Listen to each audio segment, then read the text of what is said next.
We've got to get on with the street. What are we calling it? Is it the high street because it's up high, or is it New Street because I started again? Hello there. We've put it off long enough. There's a few mechanical engineering things that we've got to sort out. I've been working in the background on the Hello Teddy Bear with no success. I'm going to have another little think about that. We're going to do it. It's just a question of how we're going to do it. So yeah, come on, let's have a play. Well, we never did decide the final layout, did we? And oh yes, I forgot something. One of you criminals wanted to see an unboxing. All right, here we go. You have to do your own drum roll. I'm not doing that for you. Box. How do you open it? Why do people like this stuff? I don't know. You've done the drum roll, so now we'll turn it up this way. I'm not doing it on a carpet in my slippers either. That's Sam who does that, isn't it? Ready? How did that get upside down? I've seen it before. No finger marks on the oh, that's lovely. That's I think that's metal. Let's get it out of there.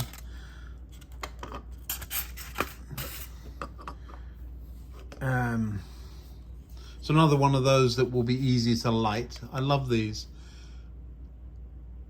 Bachmann Europe PLC 2021. So these have been around a while. There's a visible glue across one of the windows there. Oh, stop it. Yeah, kind of nice. No apples, no red apples. There should be red apples there. Certainly have bananas. I have no idea what these are. Mind you, I have no idea what most things are when I go shopping. There's green stuff. Well, I suppose that would be a greengrocer, wouldn't it? And there's potatoes on the inside there. Do you see that? Potatoes. This will look lovely lit up. It actually does look the part in there. Ah, there's the red apples hiding in the back row. No greengrocer. Sack of potatoes. I remember corner shop when I was a kid, and it was the first time I realized I must have been maybe 7. There was a cherry pie. It would have been about this round, and I really liked, well, still do, cherry pies, and the label said so fresh it still has the pips in. You think, well, if it was 100 years old, the pips wouldn't just go away. Yes. Anyway, that was as much of an unboxing as you're ever going to get on this channel. Let's see. Let's put it up there, shall we? Now, it isn't a direct copy of the corner cafe, which the sweet shop, I haven't got the sweet shop. The sweet shop is, I believe, of the bookshop. But what I don't like is that it has this corner. So if it were the other way round, if you see what I mean, you could make an ensemble or a suite. Now, I'm definitely breaking all my own rules here. I like to leave things to mellow for a few days just to see how I like them. So I'm going to take... Do you see what happened there? That is so dangerous. Things fall over like that and things break off. I think I was more frightened by the noise than anything. So the toy museum does need to be up here, and ideally that way a bit, because the Arduino that will control the teddy bear, I mean, it can be anywhere, but it would help if it were close by. I can put the Arduino anywhere and run a cable, so I'm not going to be tied by that. You could do that. So the two are side by side. It makes some sense then, the alley. I'm fully committed to the Railway Hotel being next door to the camping carriage. Now, having said that, you know I'm going to change it. It just fits better that end. makes sense. I like the corner cafe beside it because the road then, so this sort of, that's the road, and it sort of kind of fits with a down the hill, there's a rooftop down there, that works. The corner cafe sign fits there, something else needs to go next to that, so this does work there. You could put this there. I prefer the bookshop next to the, if we're going to have the bookshop next to the cafe, for obvious reasons. The butcher shop fits, the roofline fits. This does sort of work. It's a bit of a stretch actually there, but that works. It sort of makes it the jumble that it is. This would work there. Then the pub would fit here. The alleyway there goes to the beer garden, so you would not want a gap in between. I sort of kind of liked the idea of the pub with the hospital, but that works. It's okay to have narrow here. You could have a beer garden out here, but then why that? Like this, retention wall there. I can space things a little bit this way if necessary. We could add another street in there, couldn't we? That's still working. That eliminates the hospital, which we've said could go there. At the same time, the pub, I mean the pub can go beside it. The pub on its own down there is a little bit of a stretch. I like the idea. What's it called? The Railway, is it? Has to be the Railway Tavern, of course it is. You could do that. Realistically, you get away with it more so because of there is known to be pubs under the arches. The cottage hospital doesn't fit there. Let me show you. If you do that, roofline issues, and to get away from that, you then lose your street there. You have to have another one here. Could put the greengrocer next to the hospital. That doesn't make any sense. I'm a little, yeah, we're not doing that type of thing. It's a stretch having a hospital under the arches, but the front of it works. With the hardboard behind it, I think I would get away with it. I do get away with that. And it gives me a little more space there, and do I want to go that far? About there. So yeah, I kind of think that that's where we're heading. I really want to leave it there for a couple of days just to have a think about it. The shopping together works, so cafe, bookshop, butcher, greengrocer, that sort of kind of works. The toy museum next to the pub, well, the story then, Dad goes into the pub. Why can't dads take the kids to the toy museum? I would. But I'm being stereotypical again, aren't I? Oh dear. I'll be in trouble again.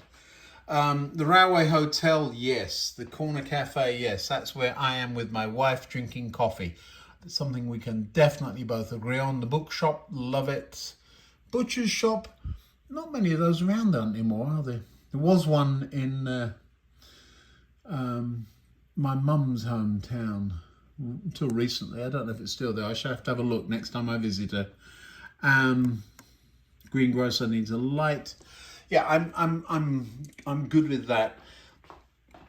This down here.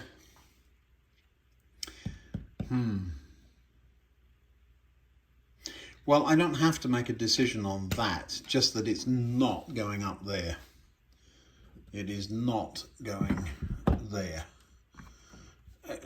it's already crowded up there, so we're going to leave you down there. I know I'm going to lose this wheelchair ramp sooner or later. There's a wheelchair ramp that comes with the hospital.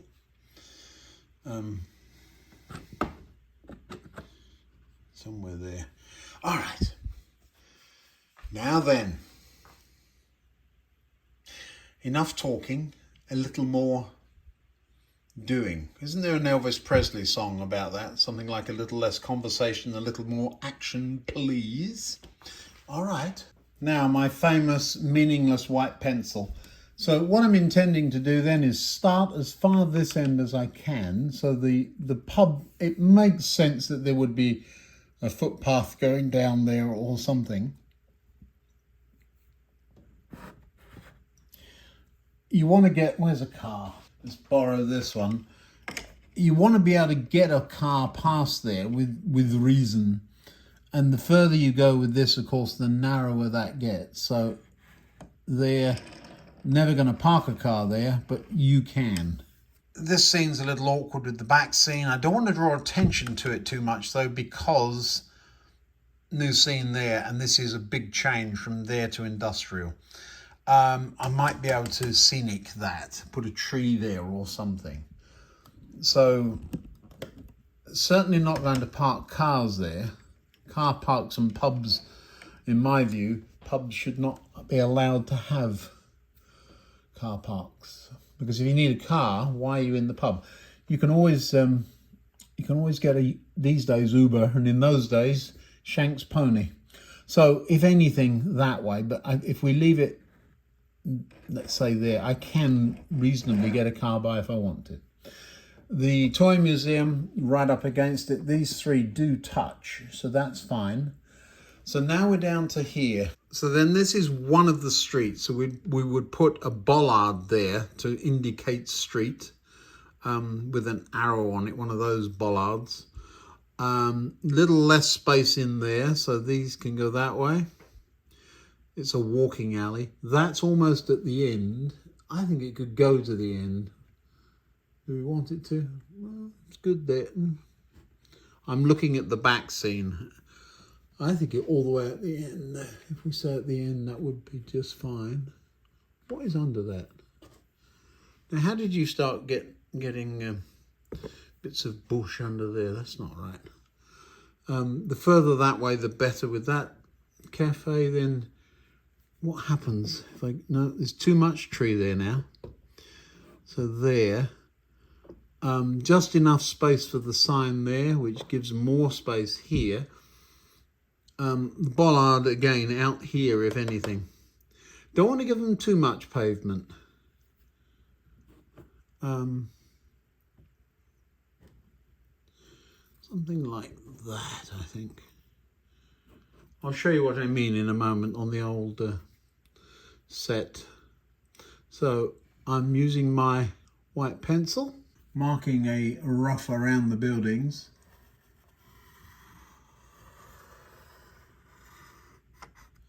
You need a outward end. And then here,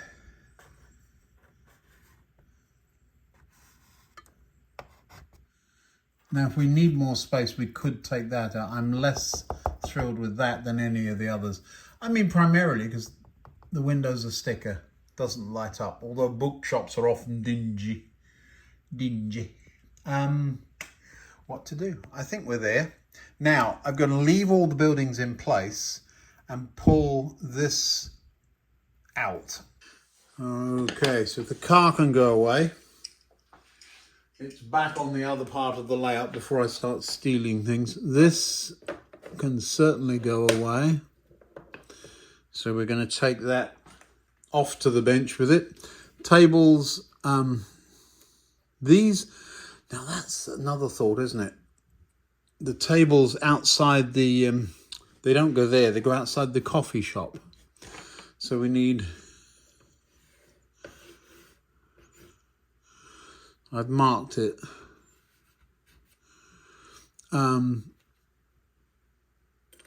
There's 3 tables on a bunch of chairs. That will give a little village scene up there.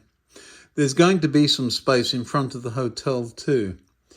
I know we're not in Switzerland, but that would remind me of a recent holiday there. This I'm just going to lift down and lay down because of all the electronics under it. That is so dangerous. We're going to have to lay these down for a minute.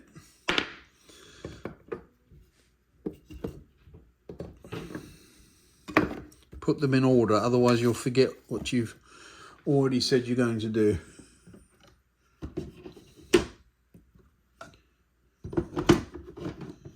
Mind the table legs. 3. Now, this is what I'm after. This. Ouch, come. Now we can sensibly put the buildings back. Some of them do need work because they haven't got, well, that one's got light in it, you see, or almost in it.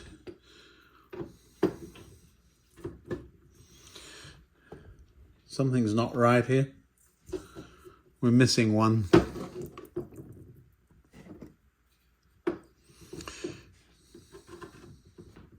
There's some work to do on that one too.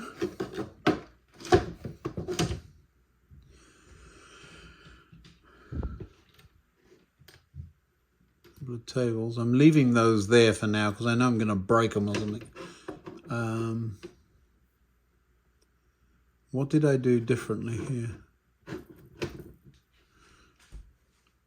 I need to look at the photo, don't I? Anyway, that's more or less it for now. Let's go to the bench. The first thing we need to deal with is the tacky sign, and the why behind that watt. Have you noticed how that battery always ends up back there attached to that magnet? The core problem is that this is a real, I would never build something like this to do that job other than showing you all how to do it. Now the highest point is these cables, so we'll just flatten those down. That's fine. So now that's the highest thing there. Let me get a ruler, and if I measure in real money, that is 15, is it 15? It's 16 millimeters. And so if this isn't 16 millimeters, and it isn't, then we've got a problem. If I measure full on, so if I cut a hole in the bottom, full on, I've got 17. So I can make it fit by cutting a hole in the bottom. But I could also take it all the way through the baseboard simply by, look, I've got all that length. Now how long is that? Well over a foot. So what I'm going to do is undo this. Taking a picture of it first. I was looking for my phone to take a picture. Where's that gone? Well, I can just look at the video, can't I? So that's the wiring arrangement. Then I can just whop this underneath the board, so long as I can get the cables from the top to the bottom. I'm just going to have a quick look, see if that's feasible reasonably. So from there, through that board, there is a rail link underneath there. That's the scenic material removed. This, Ian, is a vacuum cleaner. Highly recommended, love it. Bit expensive. You're going to do some work, Nunu.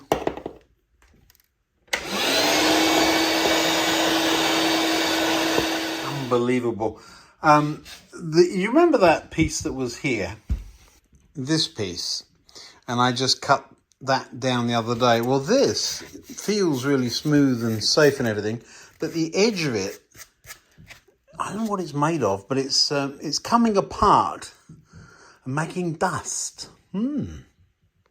There's the point, and the line runs from here to the wall, but where I am here under the coffee shop, there's a good 3 or 4 inches. And we're right on a board crease line, so I know where I am. So just that side of it is, no, just this side of it is where the coffee shop sign would be. So we're going to look underneath the board. There's plenty of space back there. So that's what we're going to do. We could do the same thing with the hotel lighting circuit. It's much smaller, much neater actually. And there's really no reason to do that. It would be easy to do, just extend those cables. But then there's a whole pile of cables running down. There's more space there, so I have that option, but it's not necessary. We need a 9-volt bus up here. Did I just break that tapping my fingers? I did. Stupid boy. I was just tapping my fingers and I broke one of the legs off of the table. So already casualty. I've got to go and fix that now. Did I break 1 or 2? Please don't tell me 2. 2. Slap my finger right on it. And I put it up there to keep it safe. Silly boy. My point was we're going to need 9 volts up there for the lights in the other buildings and for the street lights. And don't let me forget street lights. All right, back to the bench. Oh my word, clumsy oaf. Look what you've done. You've broken 2 legs off your table. All right, out with the glue. Let's get that fixed. Over with the fat controller you're going. Have you got it this time, Mr. Fat Controller? You've been losing things lately. There it is. I'll check in on it periodically. All righty then. Let's get these cables out of here. 1, 2. They look all right. So we're just going to get a piece of heat shrink tubing that covers all this up. Oh, now this is making me feel old. That's all that's left of a 100-foot drum of the stuff I used to use. This is the size I used most of. Yes, that's going back. So I've cut a piece off and I'm hoping to thread it all the way through. If it doesn't, we'll just get the last little bit. Now, mostly, heat shrink, you just use 1 inch or so of it. And so these days they sell it by the inch, don't they? The good thing about this stuff is it shrinks down. Well, that's what heat shrink does. It has glue inside it, which holds everything together. The bad thing is it gets pretty stiff, but that will work. You've seen cables up the side of houses, I'm quite sure. Absolutely. Of course, that's what I'm going to use. Works perfectly. What's wrong with you? What did you think I was going to use? Sandpaper? Watch. See, look at that.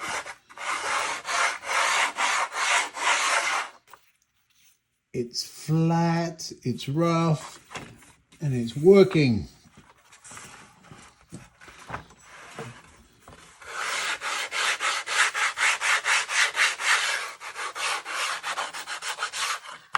Now, perhaps in an ideal world, I would have this stuff all the way around the edge. But around the edge is exactly where we need holes. So I'm going to have to be a little bit more thoughtful than that. Probably what I'll do is cut this into few-inch strips and glue it on, because I want to use this for the retaining wall to hold it, and I want to use this to keep it flat. So you're going to find a lot of this wood in there, because you know what I'm like with keeping things flat.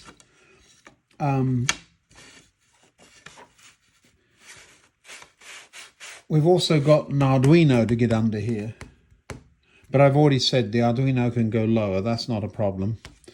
This board is no longer a problem, and I'm pushing down on it, and it really isn't. It wouldn't have fit. I would have to have cut a hole. So we will drop that down. The other one, though, I will put under here. This is just the servo, and I won't need to get it hit. However, I forget what you call this doohickey on the top there, but we're not going to put a double-sided one on, because I've noticed they sometimes do their own thing, and if it's laying down flat, it won't be able to. So in this packet, weirdly, with every one of these comes, I don't know, at least 3 of these things. Is it called a horn? I think that's what it is. I knew it would come to me. Please don't make a comment in the comments about it, because I will know by the time I have my next cup of tea, I will know what it's called. I just can't remember at this moment. And if there's the end, and so the other end will be, oopsie. So that's one end. I think these are 180 and a bit. So if we pop that on there and go all the way the other end. Yeah. So if we leave that on like that and put it in the middle. Should I put it the other way up so I can read the writing? Doesn't matter, I don't need to read the writing. Like that. So that goes on there, and it'll do its wig and wagging. Now at that distance, it's not going to have to move very much, is it? So that's going to be interesting. This cable on its own is long enough to get through the board, you see, and that will plug in either directly to the Arduino or off somewhere else. Right, so that's that. I can put these. There are some screws in this thing. Somebody did tell me what they were all for. There's two bigger ones and a little itty bitty one. I have heard that the two little ones, the two big ones, go through these holes here to hold it to something. Well, we might have a piece of wood to hold it to, but this one goes in the end of there, and you tighten it up so that you don't have the horn fall off, if that's what it is called. Can't imagine it falling off.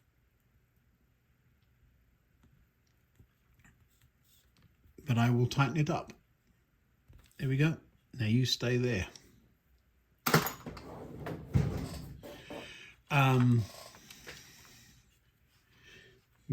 I can use any one of the servos, are all the same.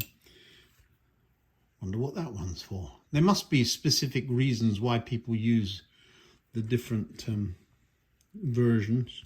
So that one's going deep underneath. Do you remember me talking about street lights and ordering these and saying I had run out? And I looked everywhere and said, I'll order a couple of boxes of them. Well, the box is pretty big, so my drawer of LEDs is quite full. I just didn't have these. So I took one of them out of its packaging and thought a Ziploc bag would do. Open the drawer and there's a Ziploc bag, and look what's in it.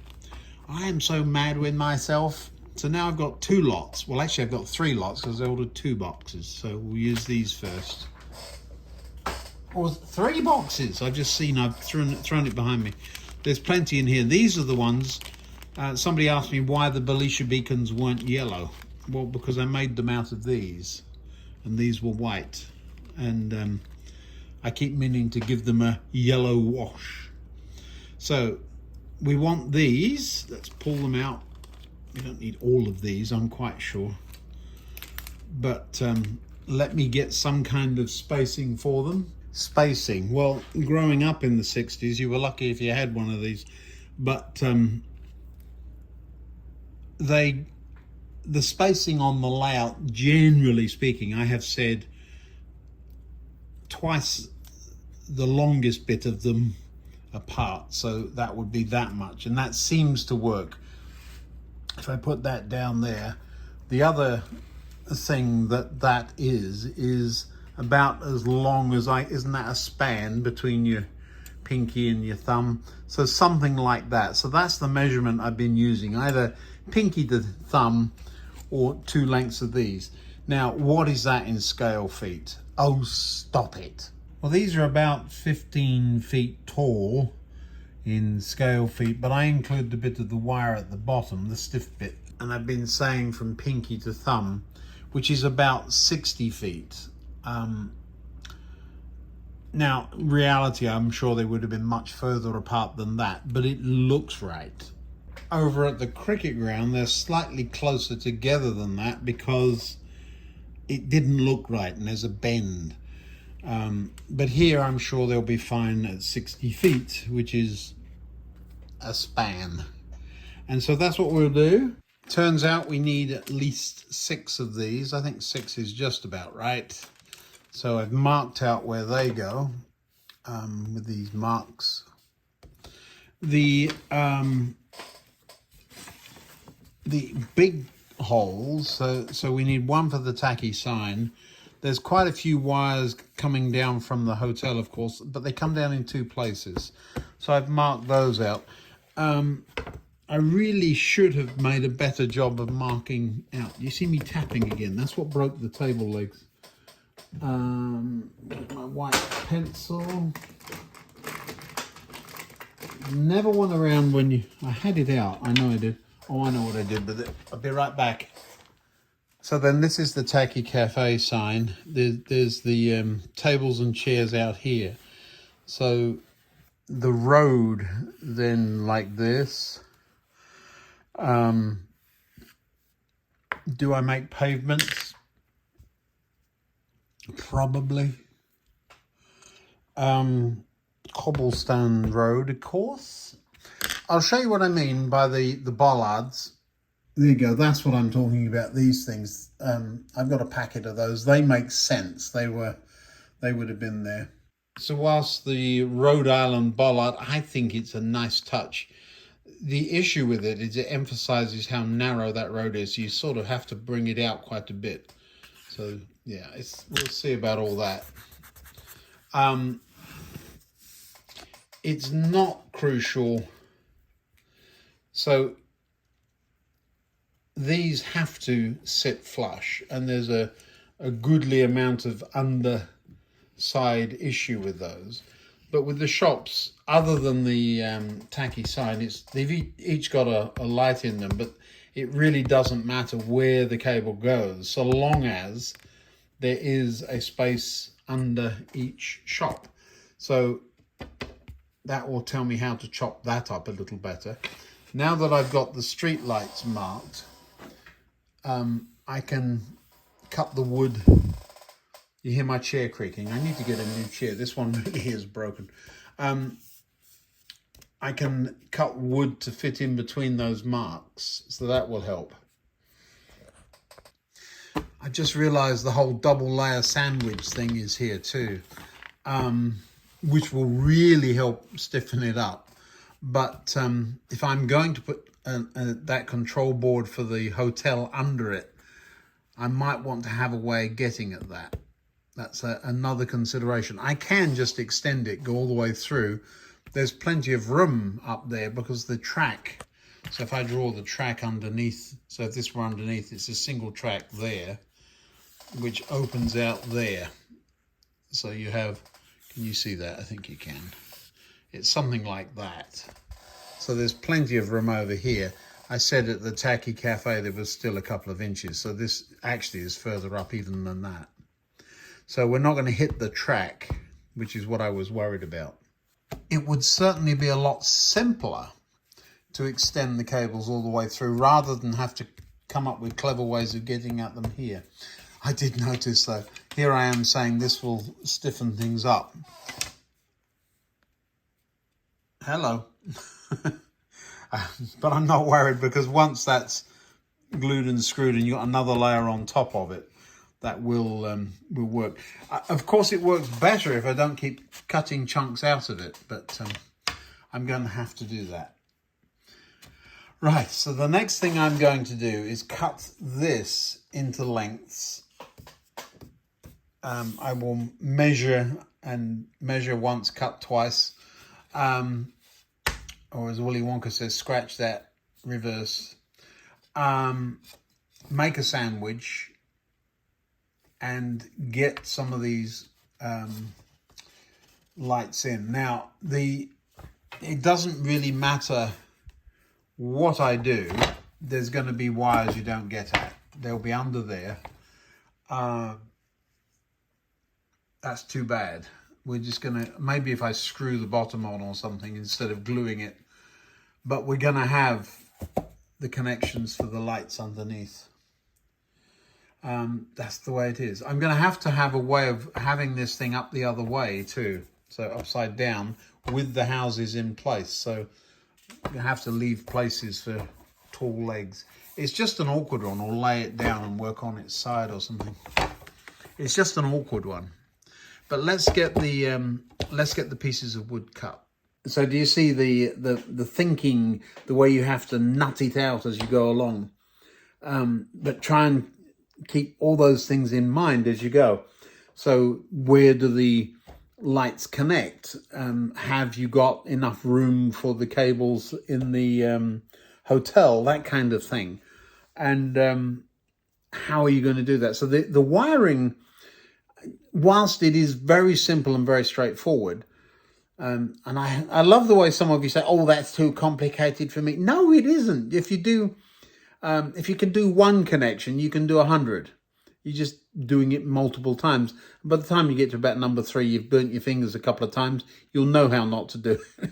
So the more you do it, the more you give it a try, the more likely it is to work. Now, I understand some of the, oh, I'm not doing that on the hotel. I understand that lighting circuit was a little bit, yeah, okay. I didn't explain how it worked intentionally. I'm just trying to, in this instance, give you something to get your teeth into. Give it a go. But if you're just putting LEDs in, it looks great with just LEDs. You've still got to join all the wires together, or you've still got to put a resistor in series with them.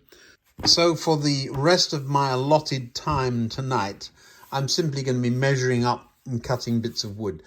It's not terribly interesting, but I'll show you the end result in the next video. You can see there's quite a little bit to think about, even with just putting street lights in. So let me just talk you through that for a minute. Each street light has to have a resistor in series with it so that it doesn't blow up. You've also got to join them all together, and then you've got to find a way of powering the whole thing. So just with, did I say 6 or 7? Let me recount. 1, 2, 3, 4, 5, 6. Yeah, so with 6 street lights, that's 18 connections if you include a resistor for each one.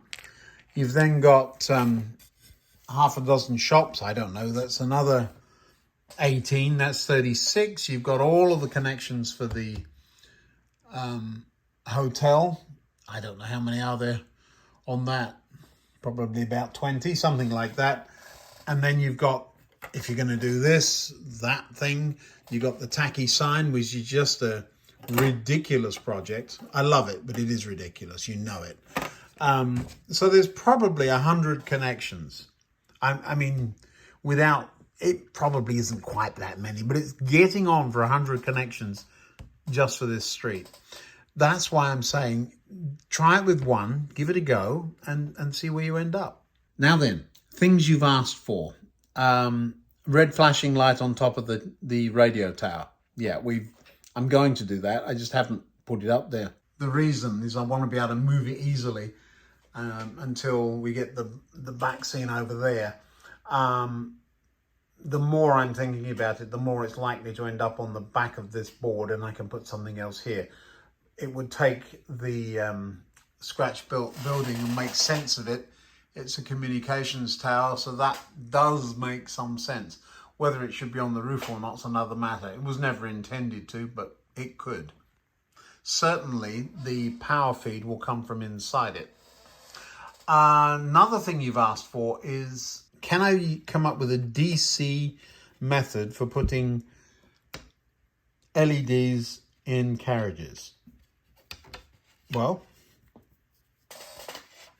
these are button batteries. This one has a switch on it. So if you were to put LEDs across there and this under the carriage, I'll just have a quick look, see does it fit.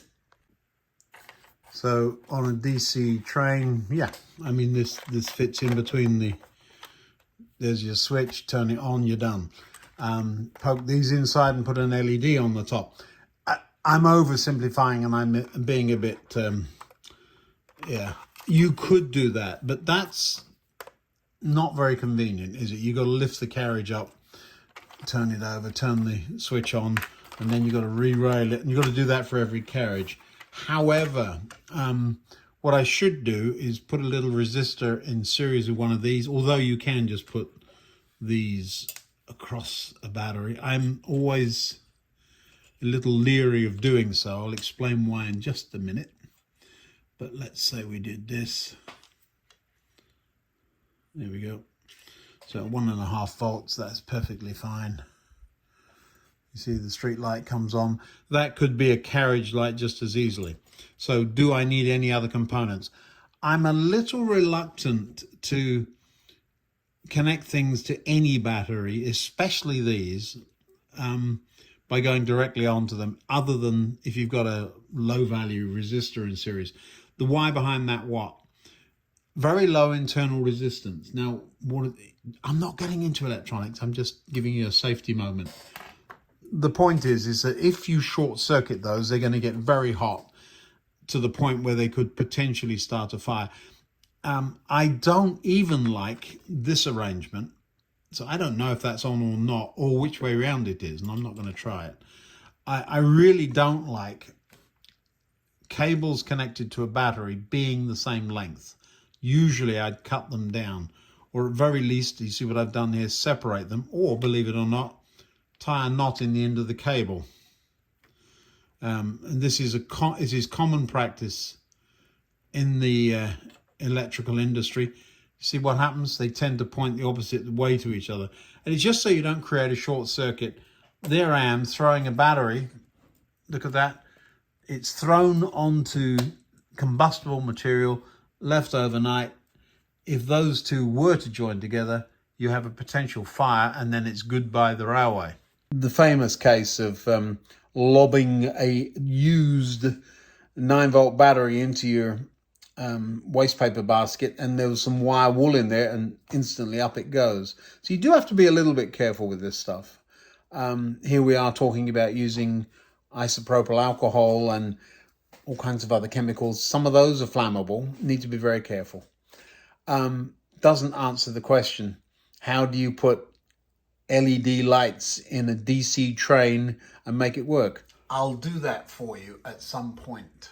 But just to say, a bridge rectifier does work beautifully on DC just as well as it does on AC. And so you could do it if you're going to pick up from the rails. But I will come up with something. I was looking at latching reed relays, but it gets a little complicated.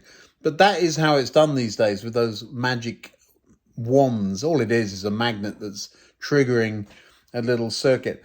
But we want something we could build ourselves. That would be the criteria. So the street has officially started. You haven't seen a train run today, so alrighty, I'll run one. I'm going to run the luggage van because it's been sitting in front of me, and I'm wondering what it does when it goes into the station. So we'll have a look at that. But I'll be back in a day or two, and we'll see how far we get. All I'm going to do tonight or tomorrow now is cut that wood up and glue it on, and we'll go from there. Thanks for watching. Enjoy the luggage van.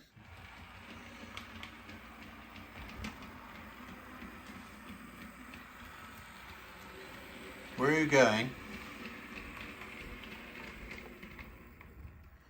Oh, you're not set up right, are you? Just going to have a look at your wheels, all right? All right. Will it hurt? No, I hope not. The reason I'm looking is sometimes your shoes get out of alignment. There you go, you're back on your rails. Thank you. Yeah, I know. There's a little bit of a funny noise going on with you. I'm asking you to come back and see me in a couple of days. Sound like a doctor. All right, let's get you into the station. These are lovely things. I remember seeing them not in this colour, but they would go very slowly when they weren't on the conductor rails. We've got a point that's sitting in the middle. I hope it's going to... That was interesting. I wonder why it's doing that. It derailed you, didn't it? Let's see if you get there this time. I don't know what that was about. It may have been that it got turned off when the point was changing or something, but that doesn't sound likely. That's good. We're going to turn you around, give you another chance to come in the other way, okay? It's ticking. He probably needs a service, actually. Does travel very slowly, but that is prototypical.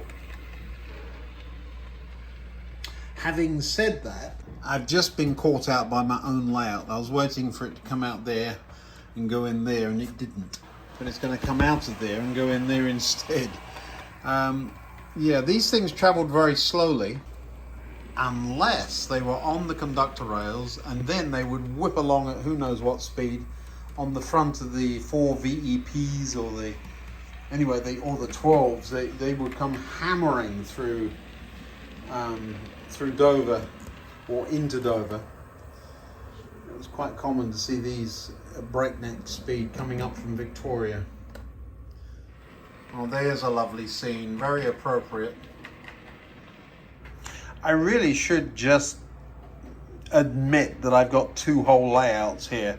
One is a Southern Region electric layout with underground trains and that sort of thing, and the other one is steam, and because I've got way too many trains. You know how that works.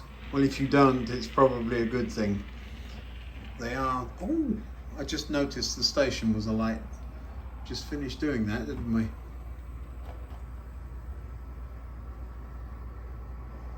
Yeah, all of that seems right to me. It hasn't run an inch in, months. Not months. It's been sitting on here forever. It was there when I finished messing about with the engine shed. Ever since I took the Blue Tornado off the layout, it's been sitting there. That's quite some time. I'm just noticing how that one street light is so much brighter than all the others. I'm hoping it's just that there is a different resistor or something. If it pops, it's going to be fun changing that one. I shall write down, put black paint on top of those. These sometimes need it and those do. And that's exactly the sort of job that if you don't write it down, you never actually do. So one of the things I'd love to do is to build a Dover Priory layout. Not actually Dover Marine, but have the trains that go to Dover Marine. Dover Priory is a great layout that waiting to happen, in that there are 3 platforms and a couple of sidings and tunnels at each end of the platform. Relatively straightforward building, and you could run all sorts of things, including these, of course. So yeah, it would be an interesting layout. I've plenty of 1960s and 70s rolling stock for that, so I've got a layout. Why would I need to build another one? Well, an exhibition layout, that's what I've got in mind. But I'm not good enough at modelling yet. And in America, it would be a novelty, wouldn't it?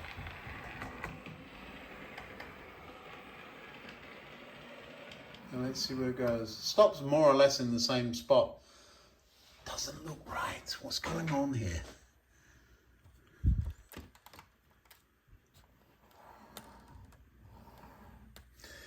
It has got one of its electrical contacts bent.